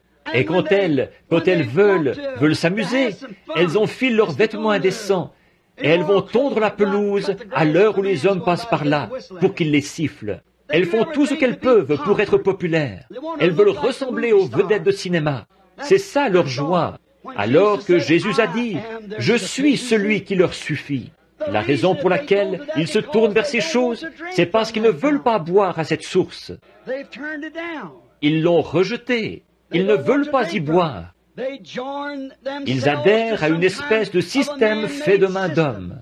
Une espèce de citerne remplie de toutes sortes de choses stagnantes, où ils peuvent aller comme ça. Hier, nous avons emmené les enfants sur la rivière. Je crois que c'était samedi matin. Nous y sommes allés. Billy était allé pêcher en bateau. Et nous avons emmené les enfants, mon petit-fils et les autres, ma fille et mon petit garçon, et nous sommes allés à la rivière pour nous promener en bateau. On ne pouvait même pas se promener en bateau sur la rivière, tant il y avait de gens souillés, sales, crasseux, là sur la rivière à moitié nus, et qui faisaient n'importe quoi. Un bateau est passé près de nous, une bande de jeunes garçons de 12, 14 ans, chacun avec une canette de bière à la main et une cigarette. Ils appellent ça s'amuser. Oh là là, combien de temps ce monde peut-il subsister avec un système pareil? Ensuite, pour se débarrasser de la pensée qu'à leur mort ils iront en enfer, ce qu'ils font, c'est qu'ils vont adhérer à l'une de ces citernes faites de main d'homme. Donc, c'est cette même race de gens qui est rattachée à cette citerne. Ce n'est rien d'autre qu'une bande de têtards du monde impurs, souillés. Et ils s'associent à cela, parce que, comme ma vieille mère le disait autrefois, qui se ressemble, s'assemble. Ils ne veulent pas venir à la source, être purifiés de cette vie de péché. Ils veulent vivre là-dedans, tout en continuant à affirmer qu'ils sont chrétiens. Pourquoi? Ils se sont détournés de lui, la véritable source de la joie, de la vie, d'une vie et d'une satisfaction parfaite. C'est pour cette raison-là qu'ils l'ont fait, c'est parce qu'ils veulent adhérer à ça. Il y a des gens qui sont comme ça là-dedans, qui croient à ce genre de choses. Il n'y a pas longtemps, frère Fred et moi, et frère Tom, tout un groupe, nous sommes allés à une église baptiste réputée de la ville de Tucson, pour voir si nous ne pourrions pas y trouver un petit quelque chose qui nous requinquerait peut-être un peu. Et le ministre a dit quelque chose au sujet des gens en Égypte. Quand ils sont partis, ils mangeaient de l'ail et tout, et ils voulaient retourner là-bas manger ça. Il a dit, ça ressemble un peu aux gens d'aujourd'hui. Et nous, tout le monde, on a dit, Amen. Je n'ai jamais vu une bande pareille. L'église entière a perdu le prédicateur de vue, ils se sont retournés pour voir qui avait dit Amen. Ils ont eu une frousse terrible. Ils ne savaient pas ce qu'il y avait. Alors que David a dit, poussez vers l'Éternel des cris de joie. Célébrez-le sur les harpes, célébrez-le avec le luth, que tout ce qui respire loue l'Éternel, et louez l'Éternel. Dieu se réjouit dans son peuple, que ceux qui ont du savoir disent Amen quand on dit quelque chose de juste. Pourquoi ne pas abandonner ce système et ces citernes du monde pour vous tourner vers le système fidèle de Dieu, c'est-à-dire le puits artésien, Jésus-Christ? Pourquoi ne pas vous tourner vers lui, alors que Dieu est notre provision abondante de joie, notre provision abondante de louange, notre provision abondante de satisfaction? Le calme de mes nerfs vient de Dieu. Quand je suis dans tous mes états, je trouve ma satisfaction en Christ. Pas dans une cigarette, pas dans les choses du monde, pas en adhérant à un credo, mais en le trouvant lui, la parole promise, qui a dit, si je m'en vais, je reviendrai pour vous prendre avec moi. C'est là que je trouve ma joie.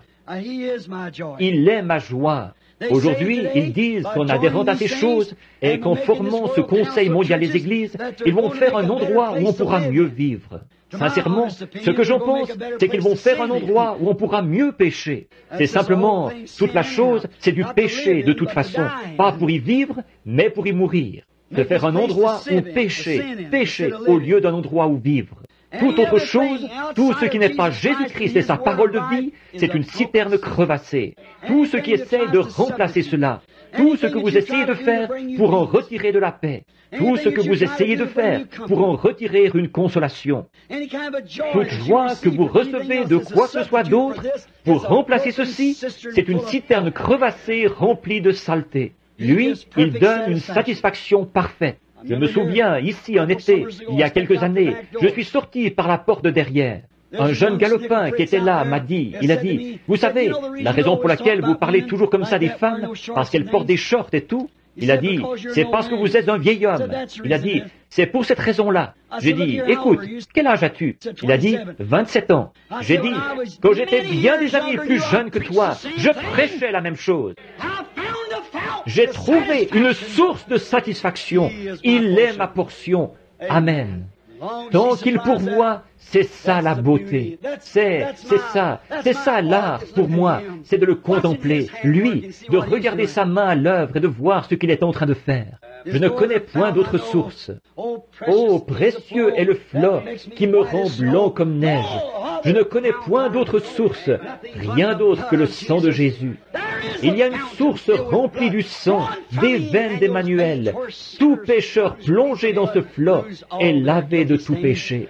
Je vous le dis, je ne connais point d'autre source que cette source-là. Elle m'a purifié quand j'étais sale. Elle me garde purifié parce que je veux vivre tout près d'elle. Boire de cette eau fraîche qui remplit mon âme de joie. Je peux être abattu au possible, avoir l'impression de ne pratiquement plus pouvoir tenir un autre round, de ne plus pouvoir aller ailleurs. Alors je peux m'agenouiller et mettre le doigt sur une promesse, dire, Seigneur Dieu, tu es ma force, tu es ma satisfaction, tu es mon tout en tout. Je peux sentir quelque chose qui se met à bouillonner à l'intérieur de moi, là. Je reprends le dessus. J'ai passé le cap de la cinquantaine. Alors je me réveille le matin. Vous savez ce que c'est? J'ai toutes les peines du monde à sortir un pied du lit. Oh, on n'y arrive pratiquement pas. Il y a quelqu'un à la porte qui frappe. Ou Billy qui me dit qu'il y a une urgence quelque part, que je dois y aller. Et je me dis, comment vais-je arriver? J'essaie de sortir un pied du lit. Je pense, tu es la source remplie de ma force. Amen. La force et le secours me viennent de l'Éternel. Tu es mon puits artésien, tu es ma jeunesse. Ceux qui s'attendent à l'Éternel renouvelleront leur force. Ils s'élèveront avec des ailes comme l'aigle.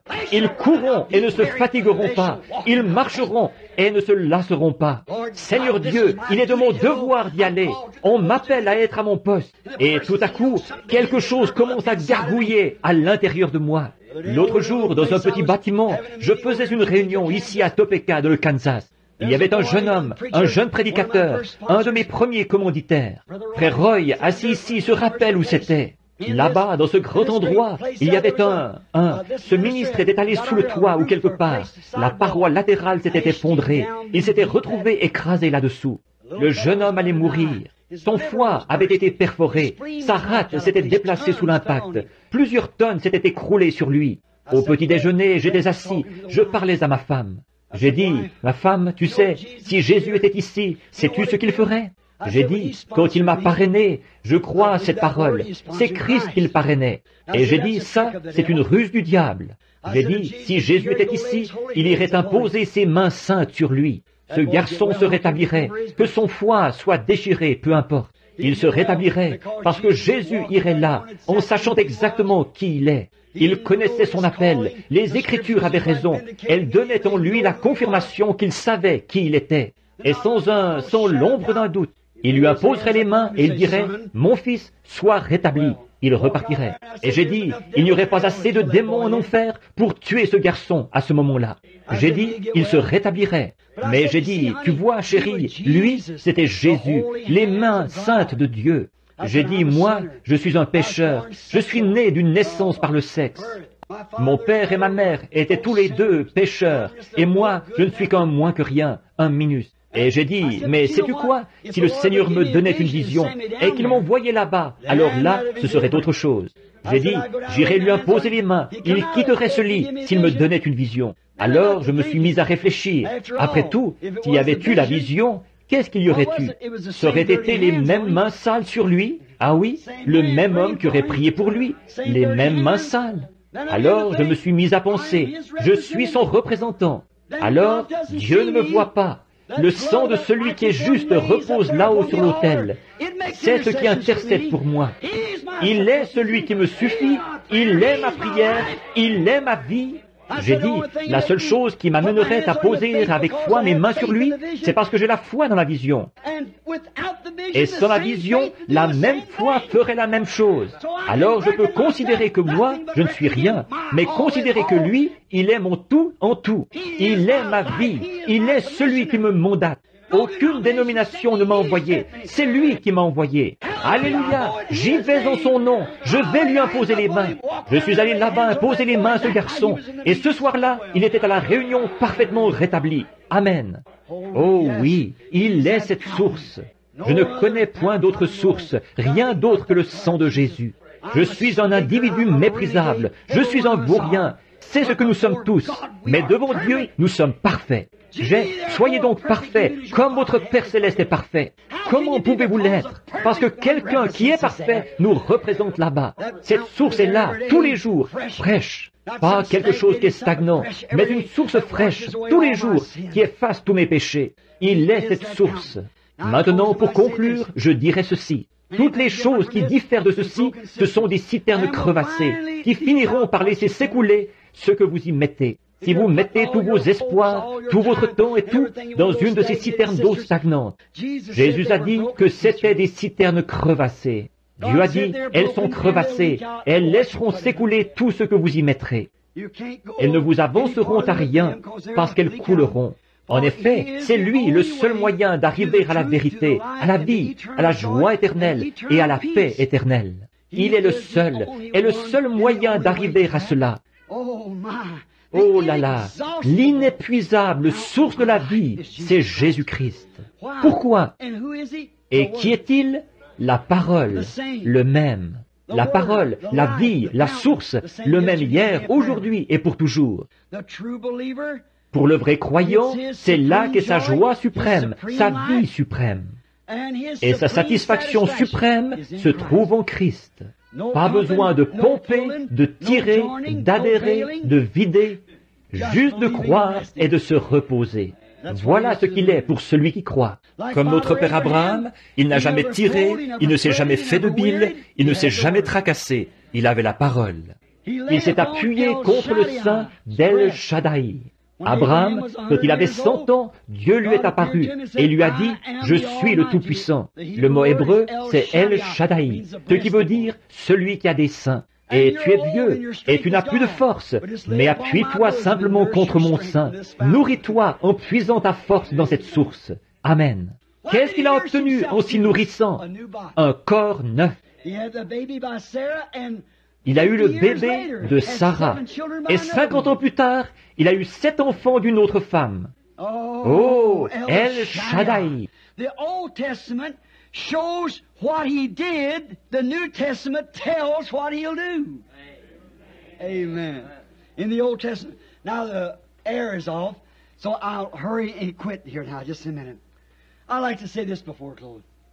I had a good example of this one time.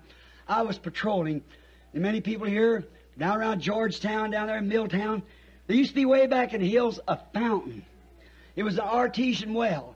It was thrown out about a 4 or 5 foot stream of water just gushed out all the time, and a great big fountain around there, and right around was a lot of this here pennyroyal, you know, and stuff growing there, that mint like. And oh, I used to just thirst to get there. Oh my, to get to that fountain. And I'd lay down by this thing and just drink and drink and sit down and drink, wait. And year after year, I'd still come to this same fountain. It never did cease, winter or summer. They couldn't freeze it. You can't freeze an artesian well. Oh no. Peu importe combien il peut faire froid, ça ne gèlera pas. Vous pourrez geler une citerne. Une petite gelée suffira à faire ça, voyez. Mais tout ce qui bouge, il y a de la vie à l'intérieur, ça se déplace. On ne peut pas geler le puits artésien. Peu importe l'abattement d'esprit qu'il y a dans un lieu, ce puits est toujours vivant. Vivez à ce puits. Et j'ai remarqué là, je passais par là et j'y buvais. Et oh là là, de l'eau vraiment fraîche. On n'avait jamais à se tracasser. Je me demande, si je vais là, je me demande s'il a cessé de couler.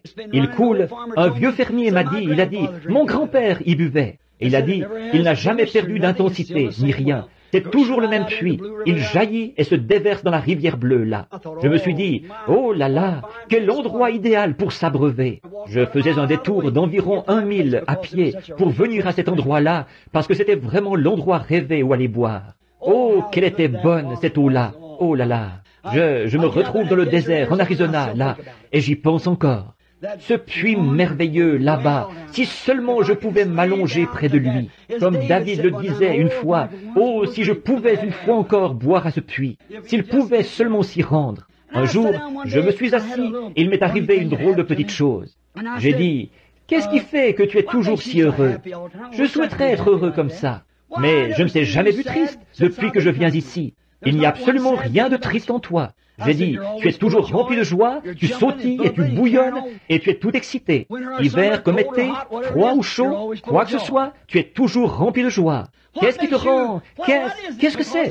Parce que je bois de ton eau? Non. J'ai dit, eh bien, peut-être que les lapins boivent de ton eau, et que tu aimes vraiment ça. Non. J'ai dit, eh bien, qu'est-ce qui te rend bouillonnant comme ça? Qu'est-ce qui te rend si heureux? Qu'est-ce qui fait que tu es toujours rempli de joie? J'ai dit, est-ce parce que les oiseaux boivent de ton eau? Non. Parce que moi, je bois de ton eau? Non. J'ai dit, eh bien, qu'est-ce qui fait que tu es si rempli de joie? Et si ce puits avait pu me répondre, il aurait dit ceci. Frère Branham, ce n'est pas parce que tu bois, je l'apprécie, et parce que je peux alimenter les oiseaux. J'alimente tous ceux qui veulent boire. Tout ce que tu as à faire, c'est de venir ici et de boire. Mais ce qui me rend heureux, ce n'est pas moi qui bouillonne, c'est quelque chose à l'intérieur qui me pousse. C'est quelque chose qui bouillonne en moi. Et c'est pareil pour une vie remplie de l'Esprit. Comme Jésus l'a dit, qu'il était en... Voyez, il vous a donné des sources d'eau qui jaillissent jusque dans la vie éternelle. Un puits artésien, jaillissant, débordant, qui coule constamment. Que le reste de l'Église ait ses hauts et ses bas, vous êtes toujours à ce puits.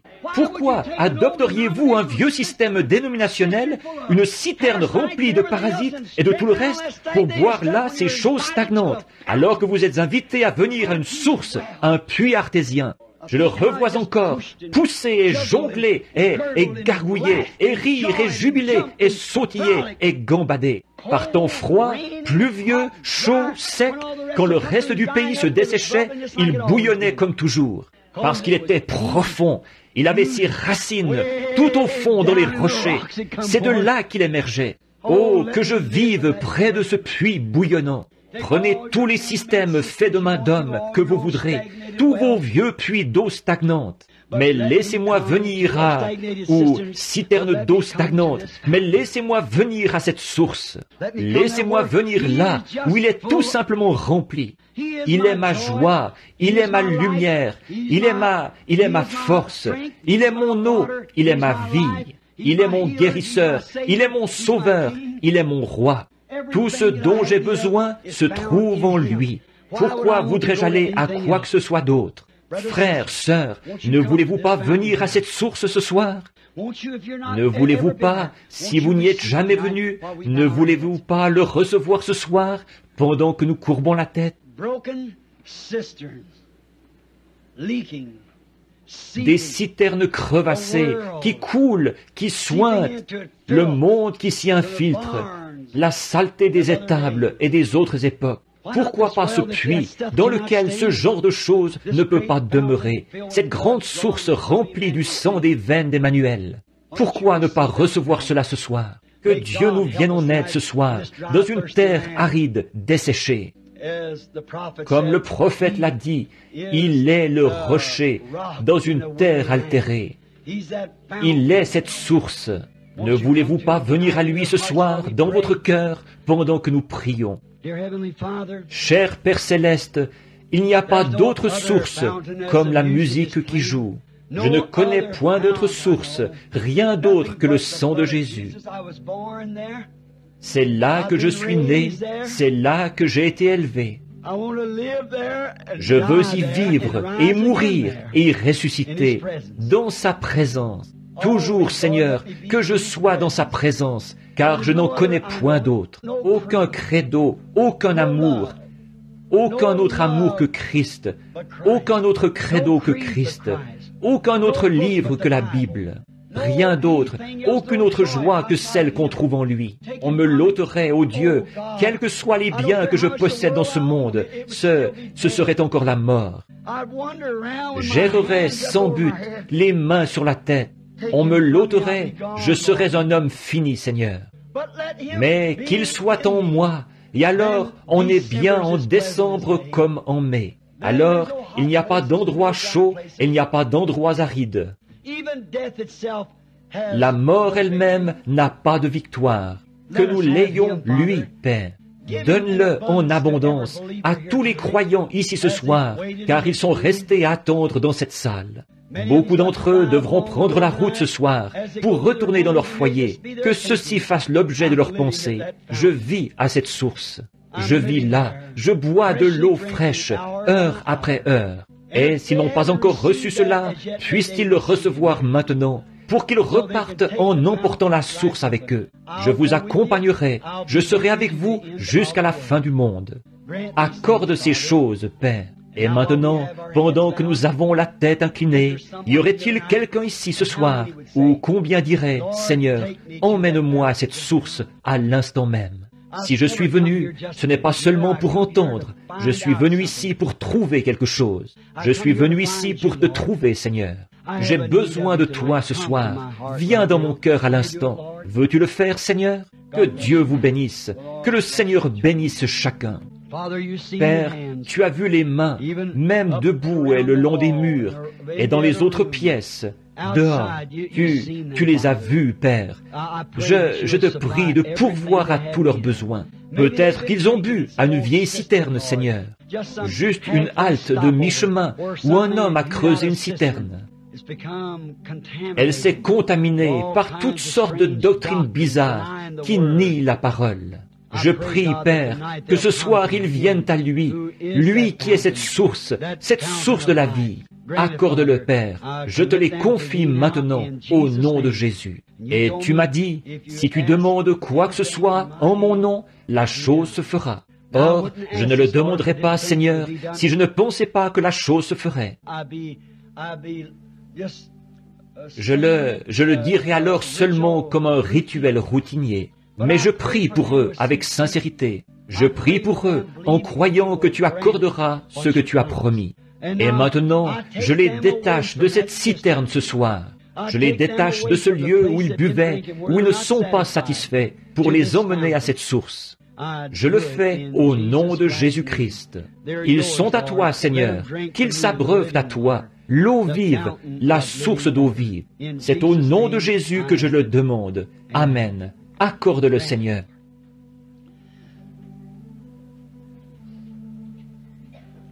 Oh, precious is that flow that makes me white as snow. No other fount I know, nothing but the blood of Jesus. Oh, what can wash away my sin? Nothing but the blood of Jesus. Oh, what can make me whole again?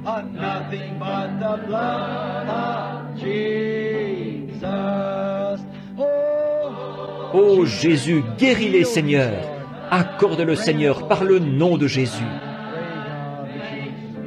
Je te prie, ô Dieu tu connais toutes choses.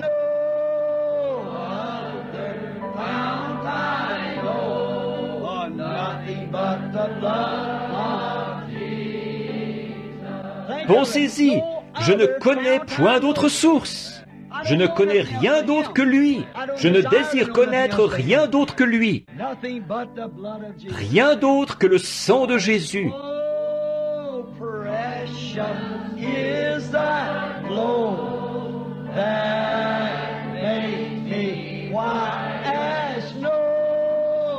No other fount I know. Oh, nothing but the blood of Jesus. Pendant que nous le chantons encore, serrons-nous la main les uns les autres. Vous aimez-vous les uns les autres? Y a-t-il quelqu'un ici qui a quelque chose contre quelqu'un d'autre? Si oui, allez redresser la situation. Voulez-vous? Ne partons pas d'ici comme ça. Voyez? Si vous avez quelque chose contre quelqu'un, allez redresser la situation maintenant. C'est maintenant l'occasion pour vous d'aller vers cette personne. Dire, frère, sœur, j'ai dit quelque chose contre toi, j'ai pensé quelque chose, je ne voulais pas faire ça, pardonne-moi. Voyez-vous, c'est comme ça qu'il faut faire. Ayons la source au milieu de nous continuellement. Voyez?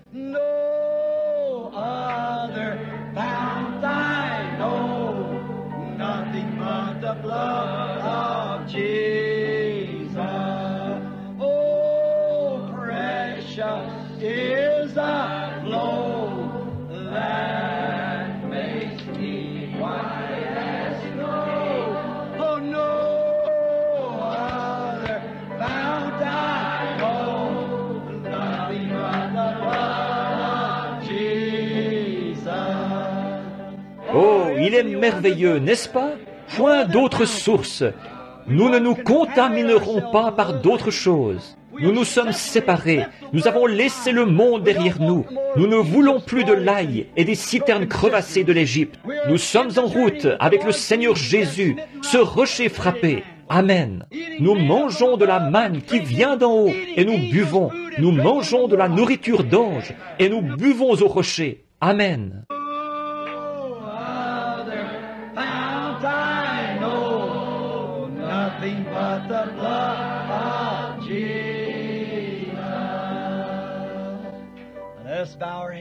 Maintenant, courbons la tête. Je prie que Dieu vous bénisse si abondamment, chacun de vous, que sa grâce et sa miséricorde soient avec vous tout au long de cette semaine. Et s'il arrivait quelque chose, que l'un de vous passe de l'autre côté du voile, là, souvenez-vous bien qu'il n'y a que quelques heures de sommeil et de repos jusqu'à ce que nous nous revoyions. Souvenez-vous que les vivants qui seront restés ne feront pas obstacle à ceux qui sont endormis. Car la trompette de Dieu, cette dernière trompette, la 6e vient juste de sonner. Et cette dernière trompette, comme le dernier sceau, ce sera la venue du Seigneur. Elle sonnera et les morts en Christ ressusciteront premièrement. Ils ne font que se reposer jusqu'à ce moment-là. Et si jamais on vous blesse, souvenez-vous, revêt-toi du nom de Jésus comme d'un puissant bouclier. Et quand les tentations surviennent, murmure simplement ce saint nom en priant. Les démons prendront la fuite. Souvenez-vous-en, nous espérons vous revoir ici dimanche matin prochain. Amenez ceux qui sont malades et affligés. Je prierai pour vous. Priez pour moi, là. Allez-vous le faire? Dites Amen. Je prierai pour vous. Que Dieu bénisse.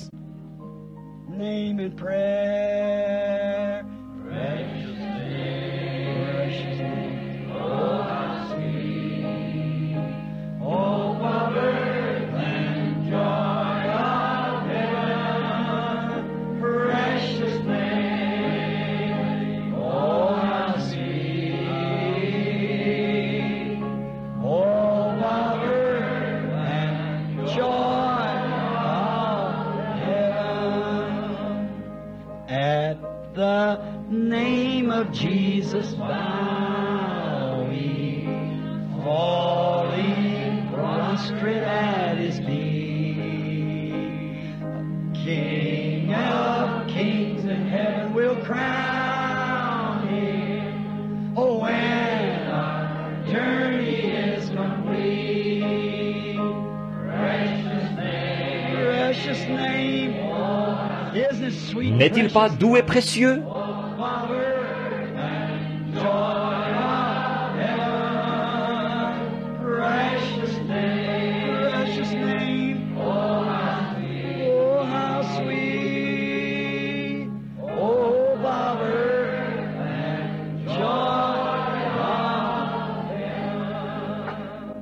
C'est toujours si pénible de vous quitter. Bien que je sache que vous êtes en train de griller, mais il y a quelque chose vraiment. Nous allons encore un couplet de quelque chose. Voulez-vous? Voulez-vous? Béni soit le lien, sœur. Combien connaissent ce vieux chant? On le chantait il y a des années. Et je pensais ce soir, demain, c'est ce qu'il reste des centaines. Quand on chantait ce chant, partout dans le tabernacle, en se donnant la main, béni soit le lien. J'en ai inhumé un grand nombre juste ici au cimetière. Ils attendent, je les reverrai. Je les vois de temps à autre en vision, quand je regarde de l'autre côté du voile. Ils sont là. Courbons la tête maintenant, pendant que nous chantons.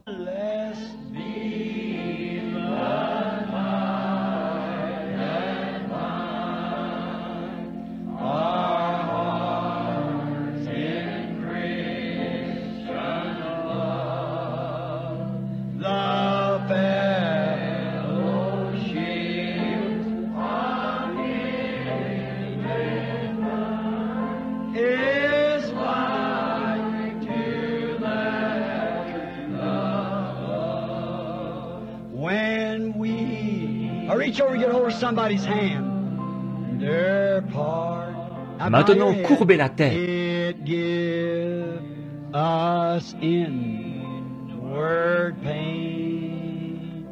But we shall still be joined in heart and hope to meet again.